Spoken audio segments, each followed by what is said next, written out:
లేవరా. అన్నయ్య అన్నయ్య, నీ జీవిత రహస్యాలన్నీ ఇంకా ఎవరెవరితో చెప్పావరా? నీకు తప్ప మరెవరికి చెప్పలేదు అన్నయ్య. నిజం చెప్పు. నిజం అన్నయ్య, మరెవరికి చెప్పలేదు.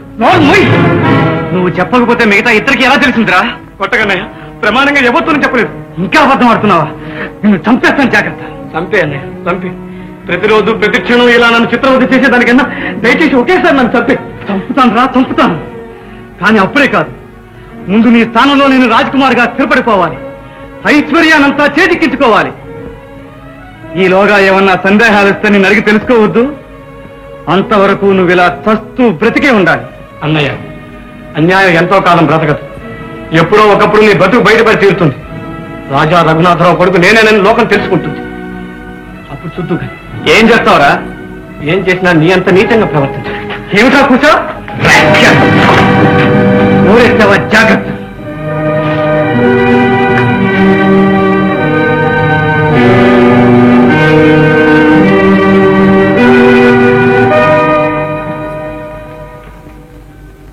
ఏమయ్యా, ప్రతిరోజు ఆయన చేత నీ దెబ్బలు తింటున్నావే? ఆయన గారు మీ తోడబుట్టిన అన్నయ్య కాదా? తోడబుట్టిన అన్నయ్య ఉంటే ఇంత ప్రమాదమే వచ్చేది కాదు.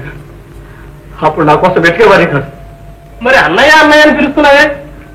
ఇన్నాళ్ళు మేమిద్దరం అలాగే కలిసిమెలిసి జీవించాం. అతని కన్నతల్లి నన్ను కూడా తన కొడుకులాగే చూసుకుంటూ ఎంతో ప్రేమతో 15 సంవత్సరాలు పెంచింది. మరి మీ అమ్మ మీ నాన్న ఏమైనట్టు? మా అమ్మగారు చనిపోయి 6 సంవత్సరాలైంది. మా నాన్నగారు కూడా ఈ మధ్యనే చనిపోయారు. ఆ వార్త పత్రికలో చదవగానే నా గుండె పగిలిపోయింది. ఏడుస్తూ నన్ను పెంచిన తల్లి దగ్గరికి పరిగెత్తాను. అమ్మా అమ్మా అమ్మా, ఏం జరిగింది నాయనా? మా నాన్నగారు చనిపోయారమ్మా. ఏంటి, మీ నాన్నగారా?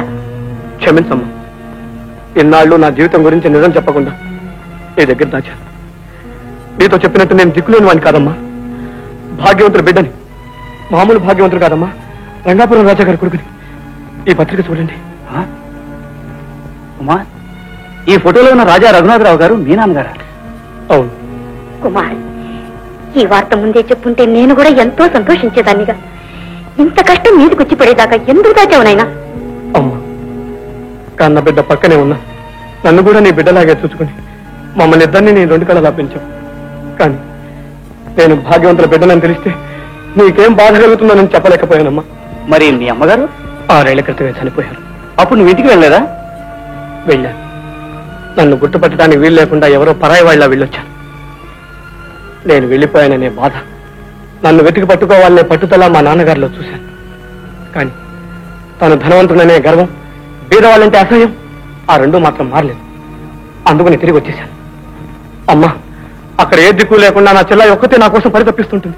మనం అందరం అక్కడికే వెళ్ళిపోతాం. రామ్మా, రా. కుమార్, నీది ఎంత మంచి మనసు నాయనా. నువ్వు రమ్మని పిలవడమే నాకు 10,000. కానీ ఈ పరిస్థితుల్లో ముందు నువ్వు వెళ్ళడమే మంచిది. తరువాత నేను తప్పకుండా వస్తాను. నిన్ను విడిచి నేను మాత్రం ఉండగలనా బాబు? అమ్మా అమ్మా అమ్మా బాబు, నాకు తెలుసు, వెంటనే తిరిగొచ్చి నిన్నే పెళ్లి చేసుకుంటానని ప్రమాణం చేస్తారు. కానీ అక్కడికి వెళ్ళాక మీ వాళ్ళంతా వాళ్ళు నిర్ణయించిన పిల్లనే పెళ్లి చేసుకోమని పట్టుపడతారు. వాళ్ళు చెప్పినట్టు మీరు చేస్తారు. సరళ, ఏమిటి అర్థం లేని ధోరణి? ఇన్నాళ్ళైనా నా మనసు నువ్వు గ్రహించలేదా? ఆ సిరి సంపదలన్నీ అనుభవించాలని ఆశతో నేను ఇప్పుడు అక్కడ వెళ్ళటం లేదు. వాటి మీద నాకు ఎప్పుడూ లక్ష్యం లేదు. అందుకని అన్ని వదిలేసి ఇన్నాళ్ళు ఈ గుడిసెల్లో బ్రతికాను. కానీ ఇప్పుడు అక్కడ నా చెల్లాయి ఒక్కటే ఉంది. ఈ ఆదుర్త, నా ప్రయాణం అంతా ఆమె గురించే సరళ. కుమార్, మీ ప్రయాణానికి అడ్డు చెప్తున్నానని అనుకోకండి. కానీ మళ్ళీ మిమ్మల్ని కలుసుకోగలనో లేనోనని భయంగా ఉంది. సరళ, నన్ను నమ్ము సరళ. నా తల్లిదండ్రుల సాక్షిగా చెప్తున్నా, ఈ జీవితంలో పెళ్ళంటూ చేసుకుంటే నిన్నే చేసుకుంటాను. కుమార్, సరళ.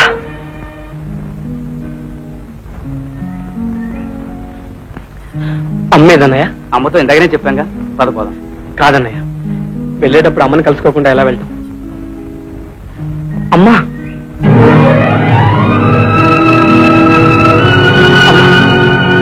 వెళ్ళొస్తానమ్మా.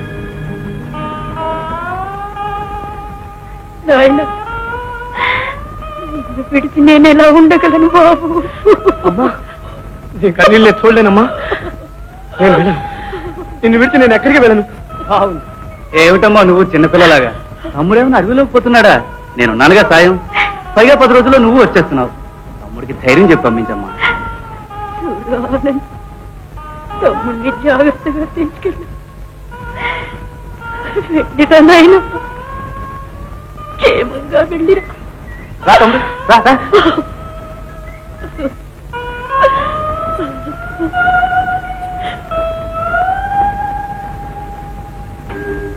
అన్నయ్య మాట నమ్మి నేను అతనితో బయలుదేరాను. కానీ అన్నయ్య నా సంపదకి, నా స్థానానికి ఆశపడి నన్ను నరకంలో బంధించి పారేశాడు. తమ్ముడు తప్పించుకోకుండా జాగ్రత్తగా చూడు. తప్పించుకోకుండా చూసే బాధ్యత నాది. Very good. ప్లీజ్ అలా చూడండి. ఆ కారులో తుపాకీ మిమ్మల్ని గురి చూస్తుంది. చెయ్యి ఎత్తితే మీ గుండెల్ని చీల్చి పారేస్తుంది. మరి అక్క కరెక్ట్.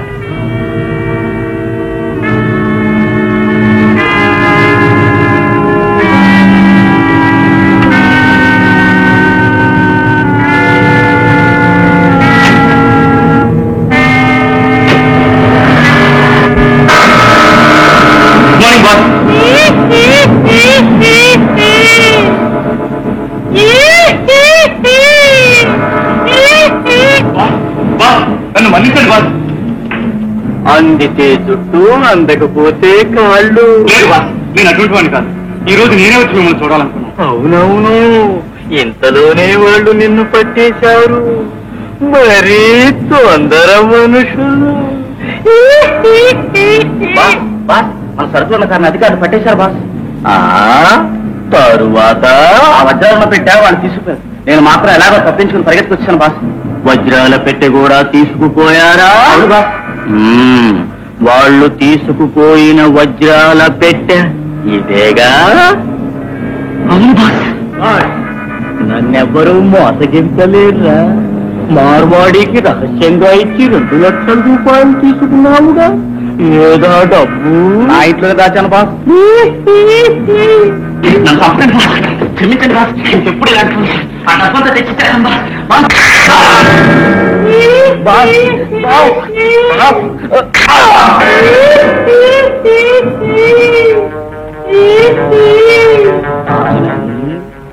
5 లక్షల రూపాయల ఖరీదు చేసే సింగపూరు సరుకు నీకు పంపించి 6 నెలలయింది. అది అప్పచెప్పి రమ్మన్న మనిషి ఇంతవరకు రానూ లేదు. ఆ డబ్బు ఇంతవరకు చారనూ లేదు. నన్ను మాత్రం అనుమానించండి. ఆ డబ్బంతా క్షేమంగా దాచిపెట్టా. దాచిపెట్టడానికేగా ప్లాన్ వేశావు, దోచుకోవడానికేగా పునాది వేశావు. లేదు బాస్, కావాలంటే ఆ డబ్బంతా ఇప్పుడే తీసుకొస్తాను. ఆ ముష్టి డబ్బు కోసం బెంగలేదు.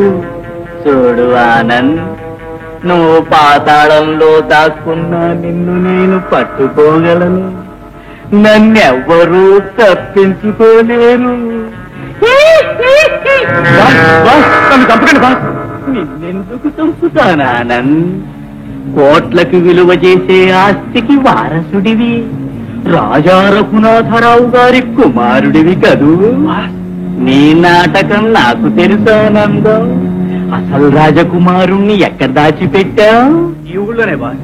వెంటనే వాణ్ణి తీసుకొచ్చి నాకప్పచెప్పు. అలాగే బాస్, కానీ నేను ఇంకా పూర్తిగా రాజకుమారుని కాలేదు. నాకు తెలుసు ఆనంద్, నీకు పోటీగా మరో 2 రాజకుమారులు వచ్చారుగా.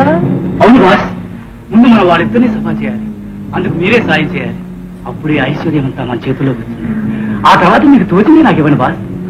Okay okay.